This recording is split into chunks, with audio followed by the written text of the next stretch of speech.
브루투스의 심장. 로봇 엔지니어 다카시마 유지가 밤에 로봇 나오미에 의해 살해당한다.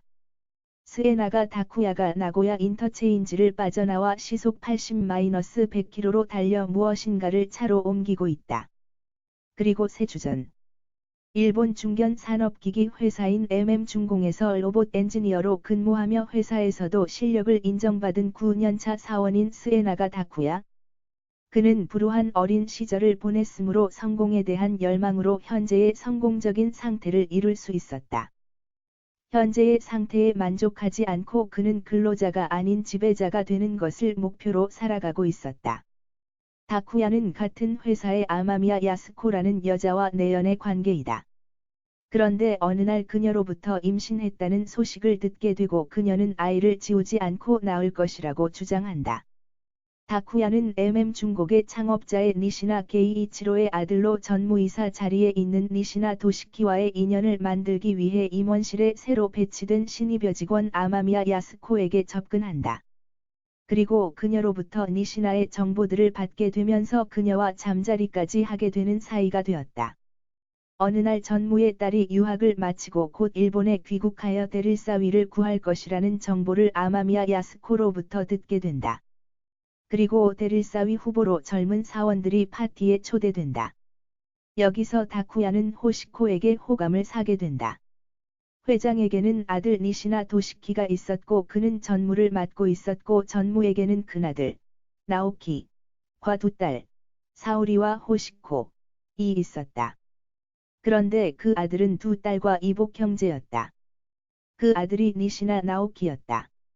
어느 날 나오키가 다쿠야를 불러 그의 사무실로 가니 거기에는 하시모토 아스시도와 있었다. 셋이 모이자 나오키는 단도직입적으로 말했다. 이 세 명이 모두 아마미야 야스코의 남자라는 것이었다. 그녀가 임신하고 누구의 아이인지 모르는 상태에서 아이를 낳기로 작정해서 세 명은 모두 위험한 상황이었던 것이다. 나오키와 하시모토 아스시는 이미 결혼한 사람들이었다. 그리고 다쿠야는 전무의 딸과 결혼을 하기 위해 노력 중인 상태였기 때문에 아마미야 야스코가 낳은 아이가 본인의 아이일 경우에 큰 타격을 입는 것이다. 그리고 나오키는 자신의 계획을 밝힌다. 바로 아마미야 야스코를 살해하자는 계획이었다. 세 명이 모의하여 그녀를 죽이고 그녀의 시신을 옮기는 방법은 릴레이 방식으로 옮겨 수사를 어렵게 하자는 계획이었다.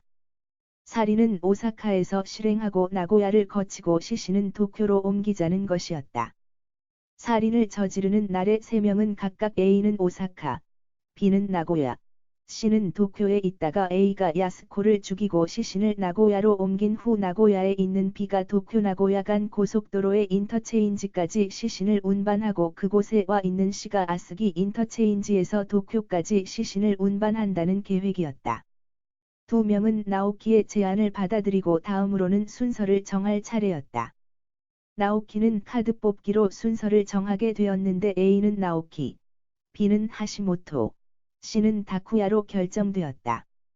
그리고 정해진 날에 모두 계획대로 각자의 위치로 이동해서 각자 맡은 일을 처리하게 되는데 다쿠야가 아스기 인터체인지 근처의 공터에서 그를 기다리던 하시모토를 만나서 차를 인계받고 시신을 자신의 세단 트렁크에 옮기는데 여성의 시신이라고 하기엔 너무 무거워 시신을 확인한 순간 뭔가 잘못되었음을 알게 된다.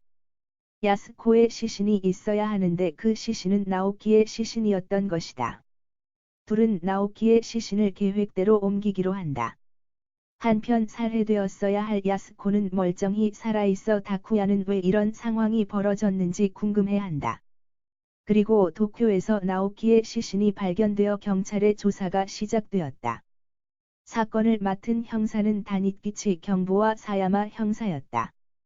경찰이 사건을 조사하고 MM중공의 직원들을 상대로 사건을 조사하던 어느 날 다쿠야에게 소포가 도착했다. 전무로부터 사은품이라며 온 소포에는 만년필과 잉크가 들어 있었다. 그는 만년필을 그리 좋아하지 않아서 그냥 선물을 한쪽에 놓아두었다. 그리고 그는 로봇을 이용해 야스코를 죽일 계획을 세우고 실험동에서 로봇을 조작하고 검토하기를 계속했다. 그런데 어느 날인가 실험동에서 누군가가 자신을 감시하는 느낌을 받게 된다. 그리고 그날 그는 공모자 중 한 명인 하시모토가 죽었다는 소식을 듣게 되는데 사이는 심장마비 같다는 것이었다. 그는 책상에 엎드려 죽은 채 발견되었는데 그 옆에는 만년필이 있었다는 것이었다. 며칠 후 감식반에서는 사인이 청산가스에 의한 살인으로 밝혀졌고 살인에 이용된 것이 만년필과 잉크였다는 것이 밝혀져 그 만년필과 잉크를 구매한 범인을 찾아 나서기 시작한다. 다쿠야도 나오키를 살해한 놈으로부터 살해 위협을 받는 상황임을 깨닫게 두려움을 느낀다. 그는 우선 야스코를 죽일 계획을 실행하여 그녀를 살해한다. 그리고 그녀의 시체는 경찰에 의해 검사되고 임신 상태였음을 알게 된다. 그럼 그 아이의 아버지는 누구인가도 경찰의 조사 대상이었다. 한편 다쿠야는 문헌자료실에서 자료들을 찾고 있는 유미에를 지켜보고 그녀가 무엇을 조사하는지 알아보려고 한다. 유미에가 조사하는 자료는 작년 여름에 로봇 나오미가 오작동으로 사람을 죽인 사건으로 그때 죽은 사람이 바로 유미에의 약혼자 다카시마 유지였다는 것을 알게 된다.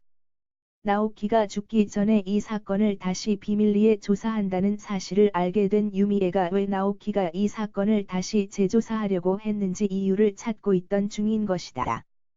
그리고 밝혀지는 사건의 전날. 로봇에 의해 살해당한 다카시마 유지는 유미에와 결혼을 약속한 사이였고 그들은 둘 다 중공에서 근무를 했다. 그런데 유미에에게는 그녀를 좋아하는 사카이 고로라는 남자가 있었고 그 역시 같은 회사에 근무하고 있었다. 사카이 고로는 유미에를 짝사랑하여 그녀가 입사한 회사까지 따라 입사한 남자였다. 그런데 사랑하는 그녀에게는 결혼을 약속한 유지가 있었다. 고로는 어느 날 밤에 근무 중인 유지가 로봇을 검토하고 있을 때 로봇을 작동시켜 죽게 하고 그 사건을 조작 실수로 인한 사고사로 마무리된다. 그러나 이 살인의 현장에는 우연히 시차를 나온 나오키가 그 사건을 목격하게 되었고 그는 조작 실수로 사건을 덮고 고로를 살인사건에서 벗어나게 해준 것이다. 그런데 문제는 나오키가 야스코를 죽이기로 한 이후에 나오키는 이 점을 약점으로 잡아 고로에게 야스코를 죽이라는 협박을 받게 된 것이다. 그래서 고로는 자신을 협박하는 나오키를 죽이고 그의 공모자들을 죽이려고 한 것이었다. 고로는 다쿠야를 죽이기 위해 그를 불러냈고 결국 로봇을 이용해 다쿠야를 죽이면서 이야기는 끝이 난다. 살인 릴레이라는 독특한 소재와 로봇의 살인을 연결시켜 마지막엔 반전으로 재미를 더해주는 책이다.